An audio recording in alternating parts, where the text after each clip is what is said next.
Hello, everyone. Welcome to today's workshop. I will just give it a minute for everyone to join us. But good afternoon and welcome to our latest. I was going to say it's a webinar. It's not really a webinar this time. It is a workshop, closing the AI maturity gap in HR. This is a little bit different to our usual webinars because we've just invited a very small kind of cohort to come along. Those who've completed the AI maturity assessment, you're here to learn how to potentially level up your AI maturity. And so, yeah, it's much smaller. It's a hopefully more intimate environment. We want everyone to feel really comfortable asking their questions. So I'm just going to get into it. And then, for those who can join, most people know the drill. So thank you so much for joining us today. My name is Elise. I am in Elmo's marketing team. This is the third in our AI capability series. So far we've covered why adoption isn't translating to impact, how a two-way playbook might change organizational level adoption, and our special, specifically for those who've completed our AI maturity assessment workshop today. First, want to acknowledge the traditional custodians of the lands on which we are all meeting today. For me, that is the Wurundjeri people of the Kulin Nation. We pay our respects to elders past and present as early innovators and acknowledge their significant contributions to science and technology throughout land, water, and culture. So, quick admin, as always, you are in listen only mode, so you can hear us, we can't hear you. The webinar is being recorded and will be sent to you today. And the chat is open. So ask your questions at any time. We're going to pause between each segment, answer as many as we can. And if anything that might be too tricky, or maybe we don't feel like we have the exact answer, we will craft a follow-up response in the coming week. So just to kick us started, I'm going to do a quick poll just to see how many of you in the room, if you have completed the AI maturity assessment. And I was going to also, just in case you haven't, put up the QR code so you can do it while we're going if you like. So the assessment takes about 5 minutes. So feel free to do it while we're talking, and you can get your result as we go. That will kind of layer in directly to what we're speaking today. So for those of you who haven't, go along and do it. We're looking at about a third who haven't. So yeah, feel free to go along and do that. And then for those of you who have completed it, can you tell us, or do you feel comfortable telling us, I guess, what your result was? So we'll launch that. So we have 6 archetypes: explorer, builder, doer, architect, maverick, and master. We have found that the vast majority who've completed the assessment so far are explorers. They're sitting around sort of 77 to 80%. So primarily this webinar is for explorers, but I think you'll get something out of it no matter where you are on the journey, and hopefully get a few handy hints. Great. I will share the results. So we've got a couple of explorers and 1 builder. Let's get started. I'm going to introduce you to someone who some of you may already know. He's a familiar face in our webinar series, and that is Justin Meier.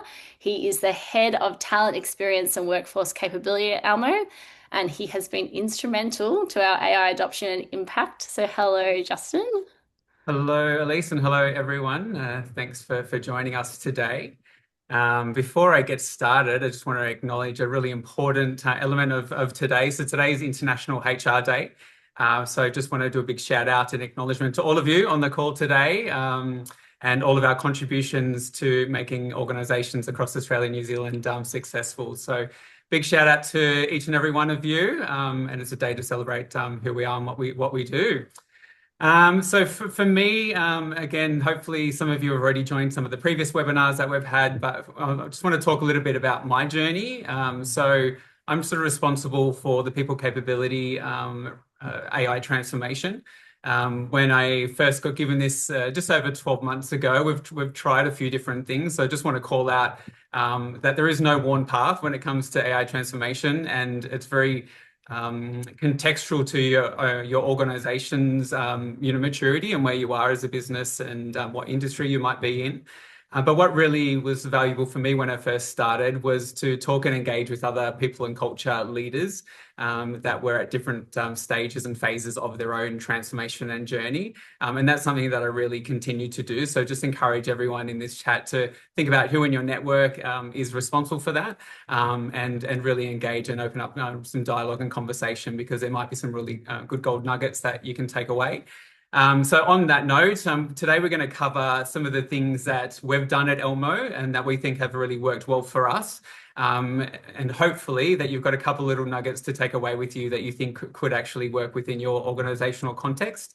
But just because it has worked for us doesn't mean that it will work for your organization as well. So just want to put that little bit of a lens out there. We're going to sort of structure it in 4 different segments today. And as Elise mentioned, we'll have a bit of Q&A. Hopefully I can answer some of those questions. If there are questions that I don't have an answer for, then as Elise mentioned, we can take them away and formulate a response and share it with the wider group. There'll also be other different resources on some of the segments that we touch on today that we'll share at the end of today's session. So to kick off, I wanted to really touch on governance and risk. So a really big key segment and important theme, I guess, when it comes to AI transformation. And when it comes to any sort of transformation or innovation, there's a real fine balance and tension between risk and innovation. So it's up to you to understand where your organization is at from a risk appetite perspective, to really play with that tension, because if you go too far down the risk perspective, then you might stifle innovation. And if you go too far to the innovation extreme without having good foundations and governance in place, then that's when you open yourself up to additional risk.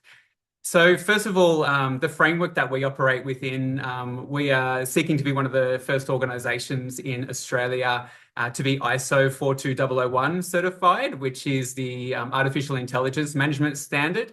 We've recently completed both phases of the audit process without any major non-conformities, and hoping to get an outcome over the next couple of weeks. So that just shows, I guess, our intent and how important the governance perspective of stuff is for us as an organisation. Obviously, we're a HR tech organisation, so that is really critical for us. And that governance approach was really where we grounded our starting point from an AI transformation perspective. We went really heavily down that path. But to start with, one of the key conversations that we've been engaging with different people and culture leaders across different industries over the past couple of months in various conversations. And a key one is that accountability and ownership theme and thread that really keeps coming up. So I wanted to touch on that as part of our governance and risk section. And in our HR industry benchmark data, and in that latest report, it said that only 12% of HR leaders felt accountable for AI transformation, with 39% actually thinking it sat with IT and 35% thinking that it sits with the C-suite or the executive layer. Now, that really actually connects with some of the conversations that I've been having. And so what I'll talk about is what we're doing at ELMO and some of the other things that I've heard other organizations are doing. And again, so then you can think about what does that actually mean and what may work or not work for your organization. So for us, we've tried a couple of different things. And this is the thing with AI, is with that no well-worn path. A lot of it is experimentation, what does work and what doesn't. And initially, it was actually given to our CTO, so our Chief Technology Officer. But very quickly, we realized that without a strong people and culture lens to that, that we wouldn't have the impact, and that we'd struggle with the sort of change management process and element, which we'll touch on a little bit later on. So for us, where it sits at the moment is it's a bit of a dual ownership. So for different elements of transformation, so our IT area are really responsible for sort of technology investment. They're responsible for sort of management of the approved tools that we do have. But I'm responsible, and the people and culture team are responsible really for the cultural transformation. And we're intentionally calling it a cultural transformation because it is not just a technology transformation. So it's not just about understanding AI tools. There's so many different elements that we're going to talk through today that really talk through that sort of the cultural life cycle or the employee life cycle, and the different elements that we're focused on to try to drive a successful transformation when it comes to AI. And with AI, this is an ongoing, it's not a cultural transformation where you've got a start and an end date. It's one that we're continually iterating and building, learning, adapting, and changing our approach as we go on. So that ownership is a really interesting one. I've spoke to other organizations where I can see some of the responses come up is that where it sits with the C-suite and each of the executives leading up the departments are really responsible for what their approach is for their actual department. So it's sitting a little bit more decentralized. And then I've also had other conversations with people where it does actually sit with the CTO. So you can see that it really depends on your organization as to what that right approach would be. But for us, the relationship and the depth of relationship that we have with the CTO and our senior IT leaders has been really critical in how we've rolled that out and successfully rolled that throughout the business. Now, a key point to start when it comes to governance for us, and again, it was for also other organizations we've been speaking with, is starting with an AI policy. So just bear with me, I'm just going to share my screen. Now, this is just a little bit of a snapshot of what we've actually got within our AI policy. So this is a bit of a quick guide, but it talks about sort of 5 employee responsibilities. So use only approved AI tools. So we have a list of authorized and approved tools, and it's the responsibility of each and every one of our employees that they only use the approved AI tools on the list. If they do have a request to integrate another tool into our tech stack, then they have to go through a formal review process and a risk management process as well. It's important and incumbent that we always protect company, customer, and employee data. As I mentioned, we're a HR tech company, so that's really, really critical and top of the list for us. Making sure that there's a quality layer to it, so we're always reviewing AI outputs before we use or share them. And that we have accountability. If we're using AI, the output is our accountability and we're responsible for that. So that's why it's really important to be able to verify and review that output. Making sure that there's always human in the loop or humans control, especially where there's key decisions that need to be made. So we're understanding exactly what's the right part to ensure that we are actually contributing to the direction and the decisions that have been made versus AI making those decisions.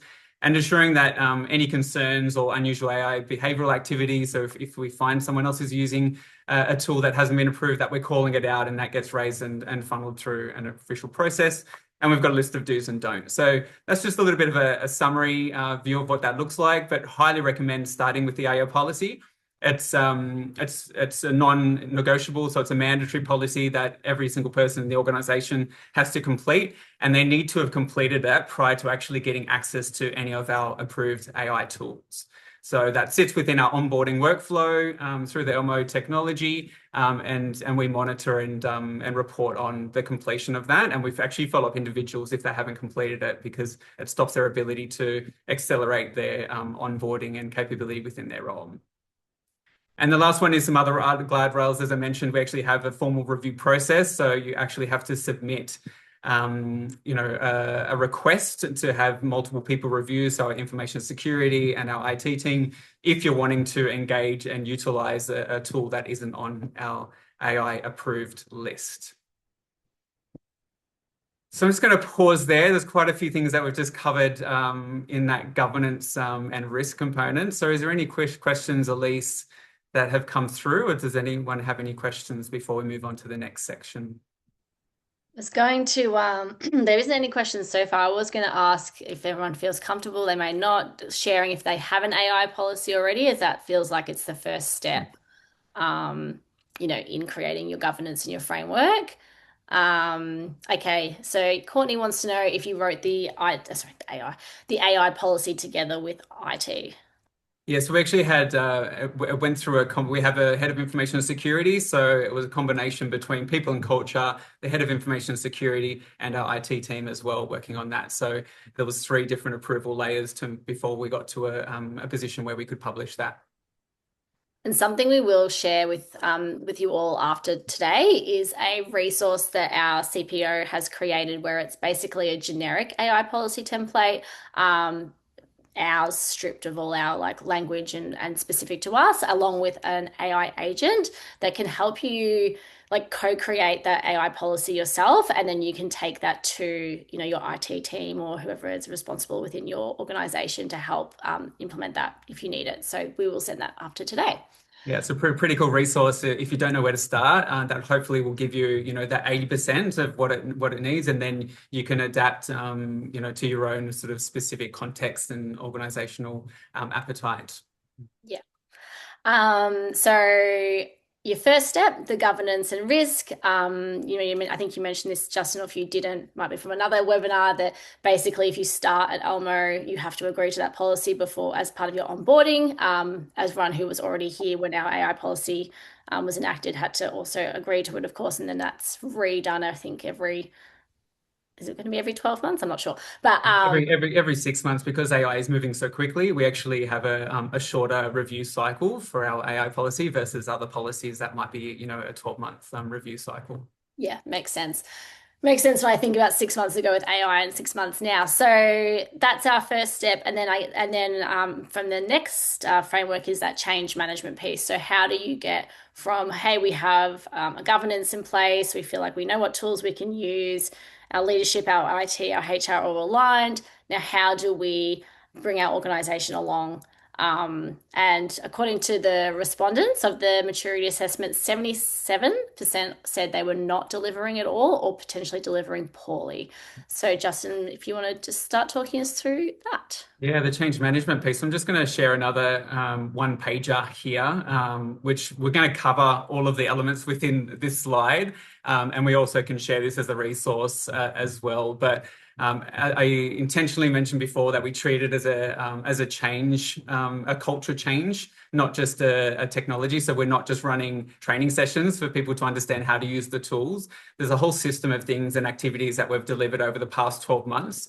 And we'll talk about that. But I just wanted to call out that this is a framework or blueprint that Sean Gallagher at Humanova have produced and created. If you attended our last webinar, you would have seen Sean then.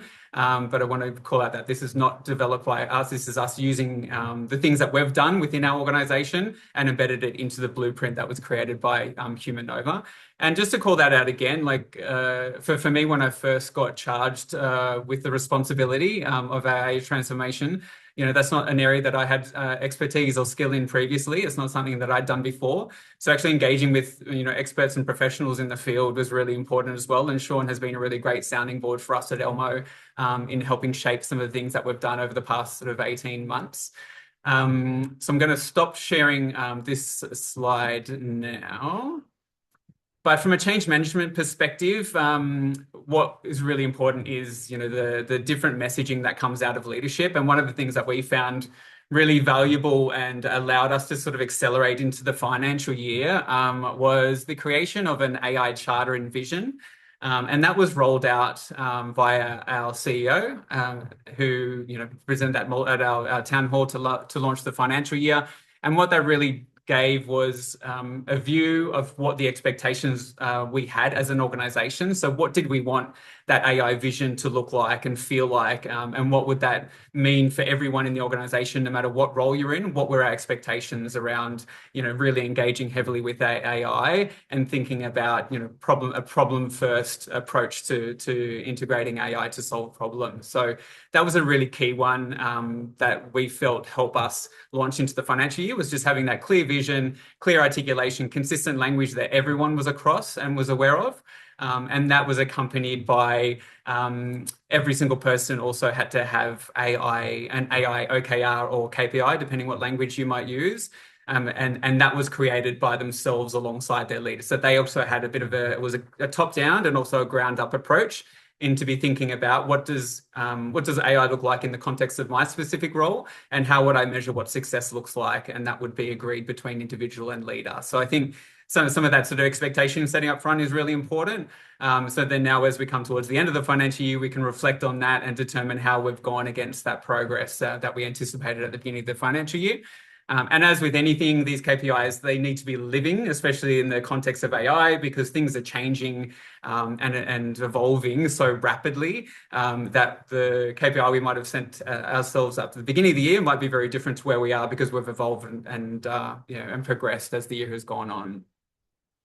Another thing we did, and again, this is where it came from a ground up perspective, is we identified that one of our values, which was seek out different at the time, probably just wasn't pushing the boundary far enough in an AI enabled or an AI sort of forward world and environment. And so we did a couple of working groups with employees to think about what could that actually look like. So we ran a few of those workshops and actually had that group, define and design what that actual new value would be. And we landed with reimagine what's possible. And we just felt that that was just a slight difference in framing that really is challenging our people to think about, yes, we've always done things a certain way, but let's challenge ourselves to reimagine what the new world could look like for us, especially in an AI-enabled way. So I think that was really valuable as well. And we got them up in front of a town hall to really talk it through. So it wasn't us as a people and culture team doing it to the business. It was employee led and defined. So that was really valuable. And then really consistent and regular and repeatable messaging. So we have monthly town halls. And so that's been something where we've done a lot of showcasing. So we had the AI Vision launch. We launched our new value. We've just highlighted some of the great work that has been done across the business when it comes to different projects that may have been resolved or utilized different AI techniques and tools. So we've done that consistently throughout the year as well to show what it could look like. So then people can think about, okay, that's actually a really good idea. That's something that I could take back to ourselves. The next one we had is, and this is again where we constantly learn and adapt around what has worked and hasn't worked. So we have a couple of businesses in the UK. So we started a community of practice, an AI community of practice, and that was a group of people from across the varying businesses that were really passionate about AI, that were interested in it, that wanted to learn more and kind of sort of lead the change across the business. And we started off with that community of practice, which was global at the time. But we found really great energy and excitement to start with, but it quickly lost a little bit of traction because of the competing, I guess, the time difference challenges that we had, especially as we came into the summer months and we had 11 hours time difference between here in the UK. We had obviously both ends of the spectrum had to be outside of business hours. So we struggled a little bit. So we pivoted at the beginning of this year. We actually changed it to more of a network of AI champions. And so we've got local AI champions groups here and also in our businesses over in the UK. And then we have a centralized group that come together on a fortnightly basis to try to create the connectivity where there can be scale of impact. So if we've got use cases that sit in one department here in Australia that we're leveraging and sharing that information across to our other businesses, so then we can learn off each other and maximize the impact and efficiencies and productivity. Then the last one in the change management, obviously we'll talk about training as a separate topic. So we're just, the last one was around creating, we use as a communication tool internally, we use a system or tool called Slack. If you're a Microsoft, it's the equivalent of Microsoft Teams. But we actually created a specific AI channel, like a group-wide AI channel, and provide some guardrails around what we wanted to see in there. So it's really around sharing the different use cases. If you've identified an opportunity and you've applied that and you've seen great use and benefit out of using, an agent, developing an agent as an example, or identifying an opportunity to make something more efficient, more effective, we encourage people to share it on that channel. So again, that then you then got that greater scalability elements that people can be learning off others. And while some people might not use the exact use case, they might think, oh, actually that has some adjacency or some similarity to some of the challenges that I'm facing into. So maybe I might use this and adapt it to my own use case and purpose. So that was really helpful, I think, as well from a change management perspective. So I'm just pause there. Any questions relating to some of those things and topics from a change management standpoint? Not yet. Doesn't look like it. We can always come back as well. But no, I think we can go to the education and training. I'm not sure if this is the one that people find the most interesting, because I guess, once you let everyone know that this is the way, like how your organization is moving forward with an AI forward approach, and then it will be embedded into every day, how to actually use it is the most important step. And definitely one where, like Justin and I have been here from day one on this, so I have seen all the iterations. So we had about 64% of the respondents from the AI maturity assessment saying they weren't delivering education training well. So we will dive into this, and then, yeah, as we said, ask your questions as we go. Yeah. Thank you, Elise. Yeah, the education and training one, there's a couple of different layers to this. So there's the formal sort of event-based learning, and there's also then thinking about learning on the job or in the flow of the work. So we'll touch on both of those sort of layers.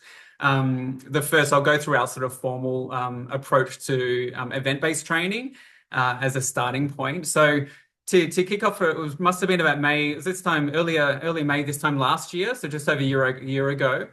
We actually ran a session which was about a 3/4 day all hands. And it was called Educate Day, with a bit of a play on the word day with an AI instead of the AY. And that day was really focused on more around adoption, right? So we invested in different tools that could make people's lives a lot easier, their roles and their workflows much more productive. But we knew the usage and the impact of that usage was very variable across different teams, across different technologies and tools. So we wanted to take the opportunity to go, well, we're investing in these tools. Let's make sure people know how to use them to their greatest impact and effect. So we ran a day which was purely around, not purely, we also managed, things around the change management components, around the fear and concern about utilizing AI and job losses, etc. We threaded some of that through with some fireside chats, but the heavy focus was around the adoption. So we ran different tool-based sessions, and we gave it a little bit of a choose your own adventure approach. So we had different time slots that had competing sessions, and it was up to our people to think about, what's my job and what tool do I think is going to have the greatest impact on my ability to do my job, well, productive and with great quality. So that was a real success in driving that engagement and understanding that, people had, Gemini, this tool there, but they didn't understand the depth and the opportunities and really understand like how to use it to its, greatest impact and effect. So that was a really interesting one. We've got a blog that we can share afterwards that we put together a couple of months ago. So that'll be one of the resources that we can share around what we did and how we did it. But it was really bringing in different people that were sort of tool experts from across the businesses and giving them exposure across the whole organization to run training sessions around, how to use those tools in the context of our business and their department and role. So that was the first one. So that was, again, just over 12 months ago. Adoption is, it's not the be all and end all, but it's a really critical part to ensure that, are people actually using it, and are you getting value out of your investment? The next sequence of training we ran was a partnership with Humanova as well. So Humanova also work alongside ARI, the Australian Human Resource Institute, from an AI standpoint. And that was really important to be thinking about. It wasn't just about actually AI skills like prompting and context engineering and some of those things. What we tried to aim from this overall program, which we ran sort of 3 or 4 sessions in sort of sequence to build the foundations and continue to build on each other session and try to make it as practical as possible. But it was really around developing AI intuition. And the concept of AI intuition is really around, it's all good and well for you to understand the depth and how to use the actual, LLMs, etc. But this is around, how do we get our people to take ownership and think about when is the right time and when isn't the right time to be collaborating and working alongside and augmenting with AI.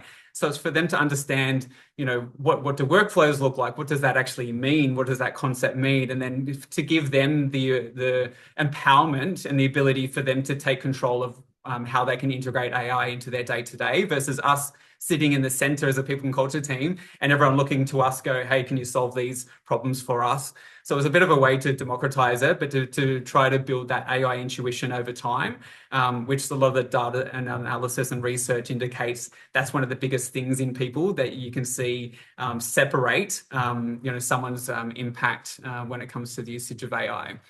So in the foundational layer that we started with, we focused on some more of that skill-based and craft-based activities. So what does task framing and questioning look like? You're looking at context, dialogue, some of that prompting craft, some reasoning and planning, evaluation and quality assurance, explanation, and some research and analysis. So really some foundational ways that you can use and leverage, especially in the LLM context, like your ChatGPTs, your Geminis, your Claws, etc. So really focus on those foundations as a starting point and try to thread in some use cases that were more relevant to people's jobs, again, so it wasn't just theoretical or something that could actually apply.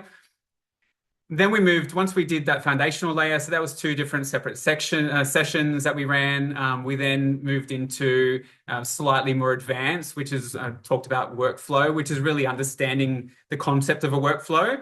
And workflow analysis. So how would we break down, a process or a workflow that we do on a daily basis, and where would be the right part to integrate AI? So what part needs the human in the loop?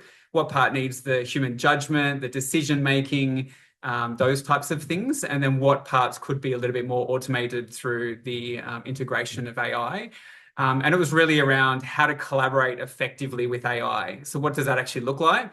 And then how can I analyze and identify AI opportunities? So this is where I talked about at the beginning of this section, which is how can we give that empowerment and ownership so we can get that scalability and accelerate impact across the organization without it being reliant on a few people sitting in the center.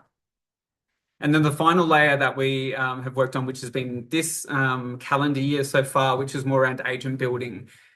So, we are on G Suite, so we've had Gemini for quite a while now. But we've also, on top of that, we've invested in a tool called Glean, and Glean sits across our overall workspace and only gives you access to different tools and things that you already have permission to. So it's a very sort of safe and secure technology. And within that, they have agent building capabilities. So we then focused on, the fundamentals of agent building.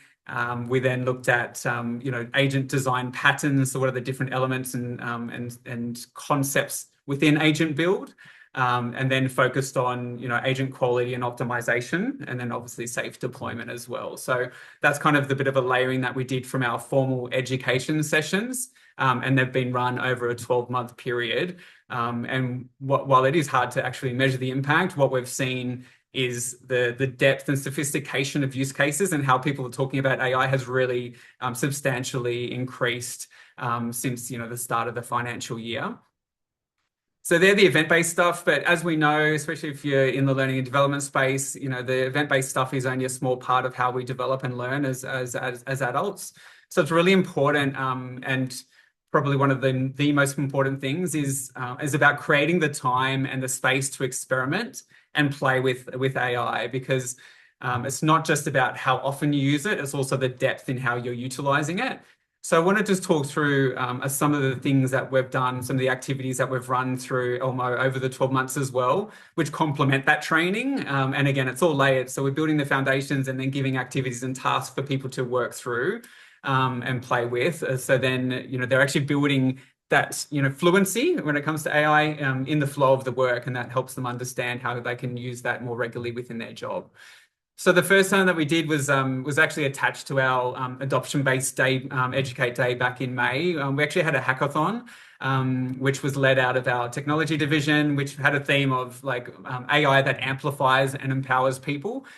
So that was an opportunity for cross-functional teams to come together. It wasn't just about our developers, our AI engineers getting in there and creating cool things. We all know that the power of diversity gives a better, well-rounded product because you get different perspectives that challenge each other. So that was a really successful sort of day that we ran, which brought those teams together and had a judging competition, etc. Which the team who won got a bit of an award. So that hackathon was really our first step when it came to that experimentation and play component. We then ran a competition in October called Freestyle Friday, and that was structured over the whole month of October, every Friday for 2 hours between 10 and 12 p.m. We put calendar invites into everyone's calendar, and everyone was encouraged to basically try to take a problem-solving approach to AI. So what's the problem that I'm trying to solve? Identify a problem and then resolve it utilizing and leveraging AI. So that was something that we did each week. And each week there was a prize. They had to submit what their solution was. So what was the problem statement and actually articulate that really clearly. What was the problem I'm trying to solve? How did I solve it? What were the benefits? And how could I measure the impact of that?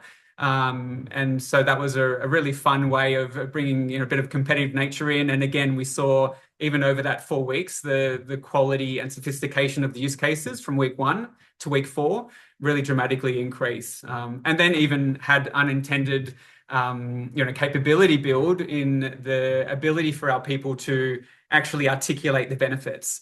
So in the first week, we would see, oh, the benefit was productivity, but we would push back and challenge to go, well, how would you quantify that? So how many people are running this process? What's the time difference from before versus now? Is it a quality lens?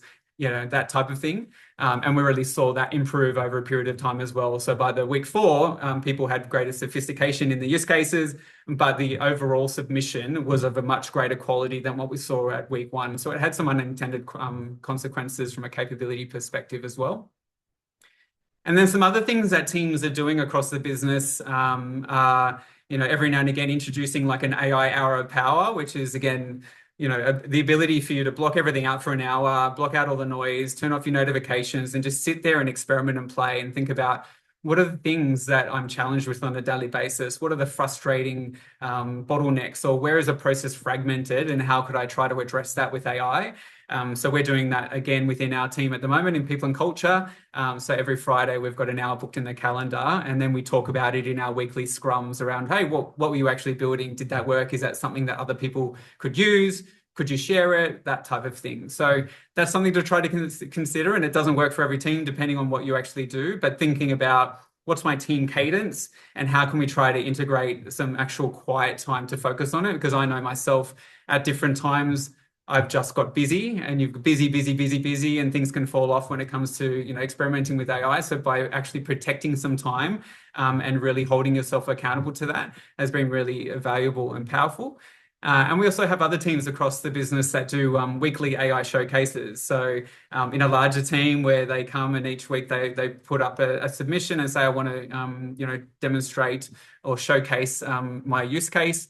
And then again, that same thing is where it starts getting people to think about, how they might approach different challenges with AI. There could be some adjacency or similarities in some of the challenges that people are facing into. So that's a really, really interesting one that you can, and layer that you can play with as well.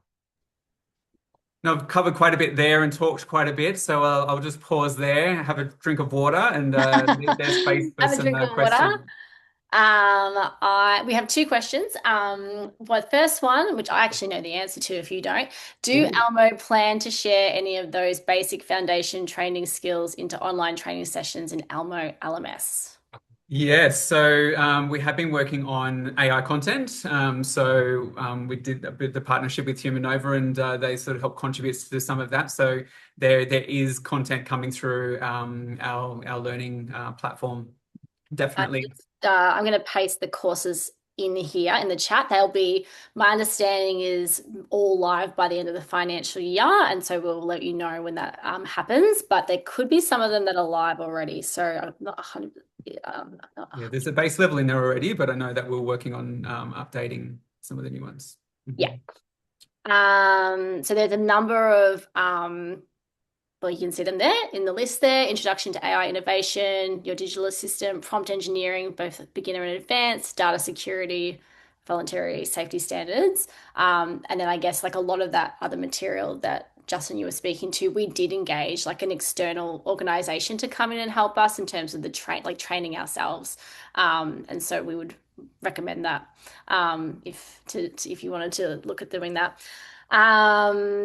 The second question is how do Elmo build intuition and still keep control and keep people focused on the organization plan, especially when creating apps that require support from tech teams to this says plumb them into your back end plug maybe. It can feel chaotic. How have you ensured the right guardrails? Yeah, so we have a bit of a triaging system when it comes to, so Glean is a tool that builds agents utilizing natural language. So it's a little bit more, there's some functionality in the background that helps bring your concept to life. So it's a little bit less technical. But for the use cases that are much more technical and require probably, someone with more of an engineering background or mindset, we actually have you have to submit your use case or build through to our corporate IT team. And we have individuals who are skilled in this space that can partner with them. And we prioritize those based on the organizational priority, right? So for us, one of our customer, anything that can support and help our customers obviously gets greater priority than something that helps an internal team. But ideally, the Champions Network also help contribute to that. So we do greater depth of training with the Champions Network. So they're able to support the people in their department and in their teams to resolve any bottlenecks or any parts where, things get blocked or they're trying to build something and they just can't get it to work exactly how they want to. The champions can jump in, or again, they can log a ticket to our corporate IT team who, will prioritize it and then get to it at a later point in time. So that seemed to have worked with us. Agree, because when we first started it, I admit I was getting like DMs going, Justin, I want to do this, help me with this. And I'm like, I do not have the capacity to help everyone and everything in this business. So yeah, we were building that sort of framework and governance framework from a deployment perspective. But in that few weeks in between when we kicked off and when we were ready, there was a lot of direct messages, and I really wanted to get rid of that noise, and so did our corporate IT manager as well. So that's worked really well for us. Continue to harass our head of ML ops for different things. Courtney asked, I posted to everyone, but I just realized the question just came to us. Is it available? Is the course, sorry, take a step.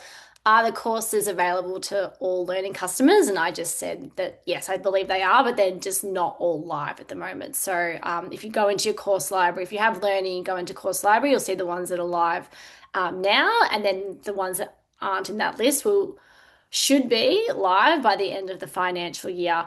And we will confirm after, like, within those follow-up comms, um, when you'll hear about those, because I'm not 100% sure about how that goes out. Okay, let's move on. We've got about 15 minutes left, which is great timing to cover our final topic, which is the measurement of impact. And I think probably the one that, could be like quite interesting. I find it quite interesting. 67% of our assessment responders said that they were not delivering this or delivering it poorly. So, Justin, I'd love to hear your take on measurement of impact. Yeah, absolutely. I think this is the most complex one, and going to put a caveat out front, at the front here. This is something that is still emerging, and that no one really has nailed completely that I know of, especially in the Australian New Zealand market. So it's a live conversation that always trying to evolve and develop. But I'll just start at the first one, which is if you're at the earlier part of your journey when it comes to AI, whilst adoption is not the be all and end all, because it only can tell a very small part of the story. Really, it comes down to, when it comes to AI transformation, it comes down to behavior change. So adoption is actually a really important measure at the earlier stages of your, of your transformation trajectory, because if people aren't using it, then you're not going to get anywhere, right? So that adoption has to be a key measure as a starting point, especially at the earlier parts of your journey. Or like for us, when we first introduced Glean as a new tool, when we introduced something new, we also tracked really closely the adoption component, and actually would like tap leaders on the shoulder if people, if they had a big portion of their team that weren't engaging with the tool, would be like, hey, what are you doing to drive that within your business? So to try to stop us being the ones with the stick all the time in the people and culture perspective, we're also trying to get our leaders to have accountability, to be thinking about, by using and integrating AI in certain parts of workflows, you're going to make your team's life more easier, more effective, more efficient. But also AI can help with quality lenses as well. So yes, there's always the challenge around hallucinations, but if you're bringing your professional judgment and your understanding around what you're like the core of your craft to an output, then you'll get a really good quality outcome when you're utilizing the speed of the AI and then your own professional judgment and skill set and expertise. So call that an adoption.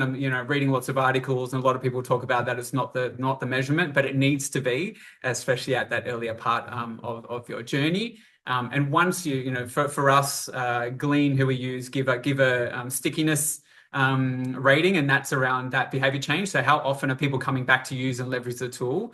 And our scores with Glean are like 87% sticky, which is really great. Where best practice and what they get target organizations to get to is sort of 80 to 85. So we're above even what great looks like in the eyes of Glean. So I can only assume that all of the things that we've done leading to this point have really helped contribute to people's engagement to it. It's not something that they fear, but they're just so used to integrating it into every day that it's not something sitting separate.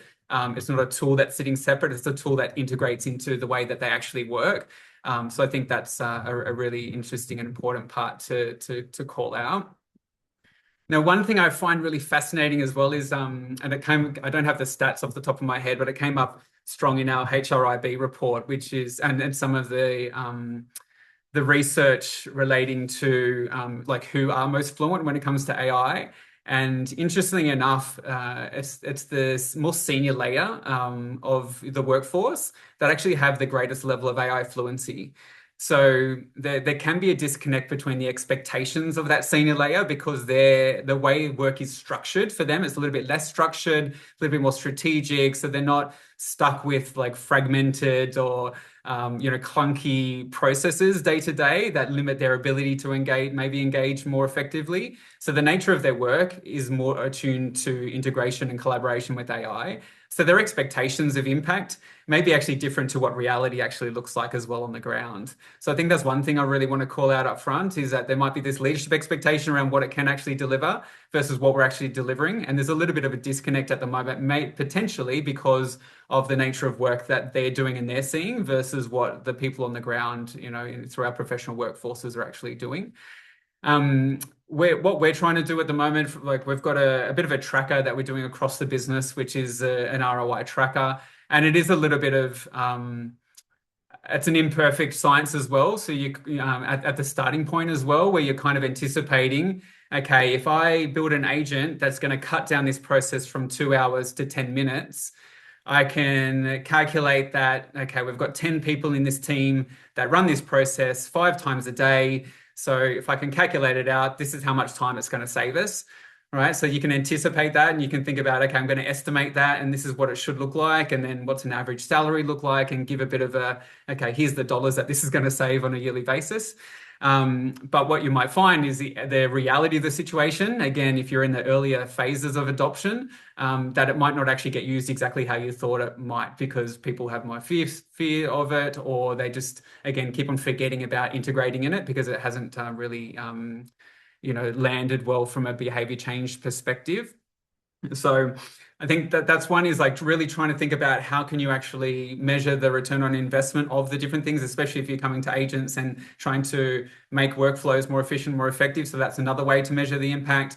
But again, it's a bit of an inexact science, I guess, at this stage. But really, the thing about this one is that we don't have a lot of answers in this space around like how do you do it really robustly, really consistently, especially in the context of in our organization where we're trying to democratize some of that agent building. Where do we draw the line between things that we report up to our exec and our board, so the bigger agents that have more people using it more regularly, versus an agent that I've built that just helps me 1 time a week in my role? So that's there's a bit of a tension there, a bit of a line, and that's where we've kind of got our champions to come in and to kind of give a bit of a lens to that for them to be helping us understand what are the agents that we're building in the business, even though we can get a whole list of all agents, which ones are the most priority-based ones that have the greatest impact, and then how do we actually measure the overall impact on that?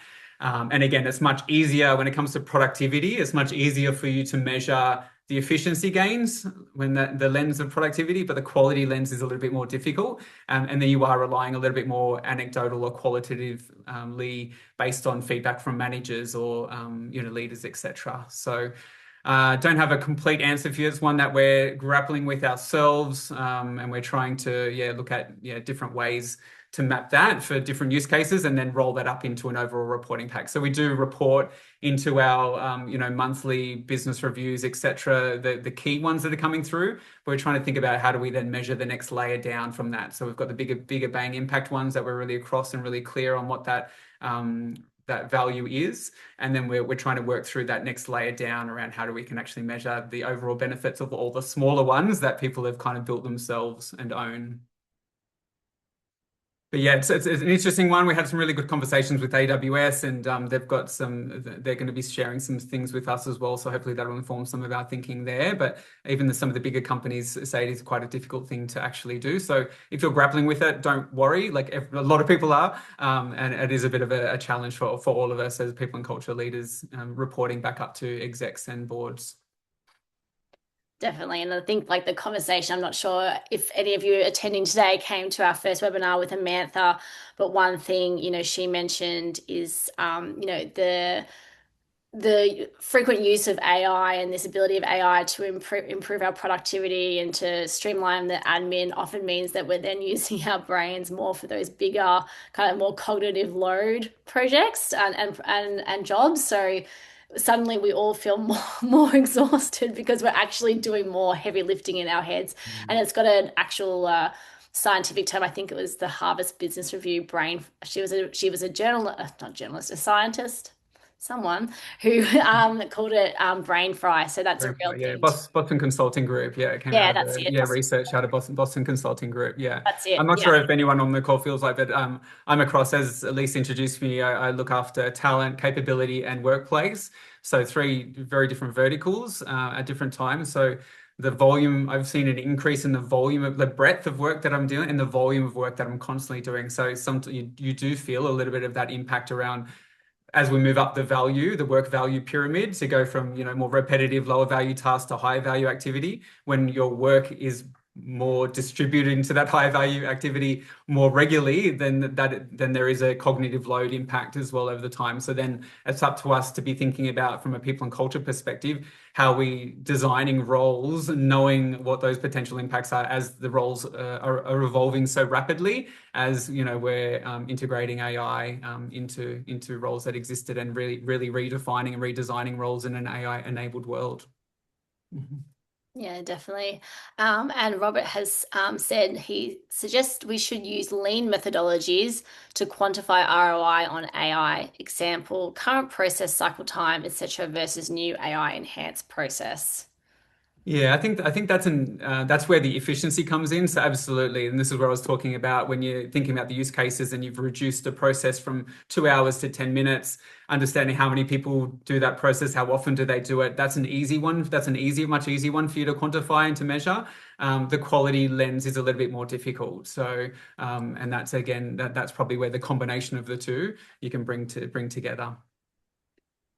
Yeah, exactly. Or is your the use of AI just so that everyone can go home at 5 p.m.? Like we don't, we decide as an organization what your goal is with using AI and make that your measurement of impact. Well, Um, that's the thing, Elise, as well, right? Another conversation we had at one point, it was like, what if, people take a longer lunch break? Like, what if people are out at the golf course having a bit of a hit on a afternoon? Like, is that necessarily a bad thing in the day where, it might have been in the past, but if they're delivering, it's all about outcomes, right? If you're delivering more at greater velocity with greater quality, there is a tipping point where things become too much and it becomes, more of a burnout issue. So it's like, how do we allow that flexibility and design work, for the future?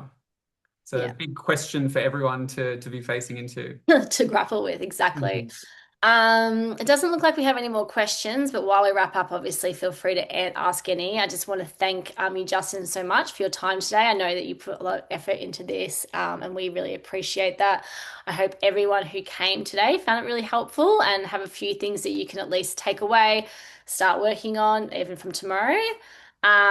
We have been really loving the interest in the responses into a lot of these sessions. So we've had, like I said, 3 capability webinars so far. We are quite interested. I'm just going to launch a poll. If you are in, is that poll? If you're in Sydney, Brisbane, or Melbourne. Did I just say there's three main? Sydney, Brisbane, or Melbourne. Would you be interested in attending like in-person sessions to continue to like build like build your journey, have in-person conversations, meet with peers, like kind of like share in-person examples. So it's something we're kind of keen to pursue at Elmo to help like build a community, because we find with a lot of these in-person events that get really great conversations and people meeting who not necessarily would have met before. So we would start in those three main cities. But yeah, so I'm gonna take note of those answers. I can see you responding, so that's awesome. And we will reach out with what might happen next with that.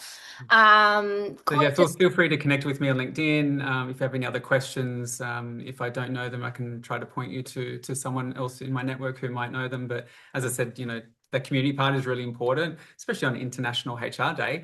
Be thinking about who you have in your community, and which organisations may be ahead of where you are, and what insights can I glean from them to help shape your own journey. Courtney was just asking as a final question, are there any HR focused AI tools that you know of? Oh, there's many of the tools out there are becoming have got AI integrated into them. So it depends on what you're like. There's so many out there, Courtney, across the HR lifecycle. Obviously, we have it. We're embedding AI into Elmo, but it depends on what the actual like vertical you're talking about. If it's talent acquisition, if it's culture engagement surveys. Like there's a lot of if you're not integrating AI, you're kind of getting a little bit left behind, I would say. So there's too many out there to answer that. If you have a specific use case that you're interested in, feel free to drop a message, and I can see if I can help resolve that for you. Thank you. Thanks, Justin. I've just launched the final poll. If you could let us know how you found today, and we really appreciate it. It helps us improve. We love putting on these for everyone. So we always want to keep improving. We will send you the recording from today, along with the transcript, and a couple of those resources we talked about, the AI policy, Educate Day, and a recent piece that Justin did for HR Leader on operationalizing AI in organizations. For those who attended who haven't completed the AI maturity assessment, I do encourage you to go and do that, because if you complete that, you'll then also get a number of resources to continue to help you operationalize and level up. So yeah, thank you again. Thank you so much for everyone for coming. Have a fantastic rest of your day, and we will see you again at the next one. Thanks, Thanks, Justin. Have a good everyone. day. Thanks, team. Bye.